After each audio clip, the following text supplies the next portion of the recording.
Yuhu, memulai pagi di Taman Hore. Kamu nanya, ini di mana? Ini dia tempat sarapan di Tasik yang kekinian. Cus langsung datang ke Taman Hore di Jalan Yuda Negara. Buka dari jam 7 pagi, guys. Asli kalian harus cobain ke sini. Tempatnya asri loh, banyak pepohonan rimbun. Wah, bikin betah ya. Rekomen banget deh buat nyarapan sambil ngopi-ngopi santai. Bikin harimu jadi lebih bersemangat. Di sini tempatnya kids friendly ya guys ya. Berbagai fasilitas di Taman Hore bikin betah besti. Ada ayunannya loh, pasti bikin anak-anak happy.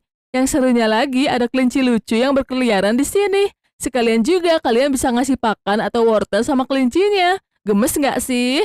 Yang paling epic ada mini zoo-nya juga coy. Ada domba nih, terus ada bebek dan kolam ikannya. Buat ngopi paginya bisa cobain V60. Kopi yang diseduh secara manual ini bikin rasa pahit kopinya dapet. Cocok untuk mengawali harimu.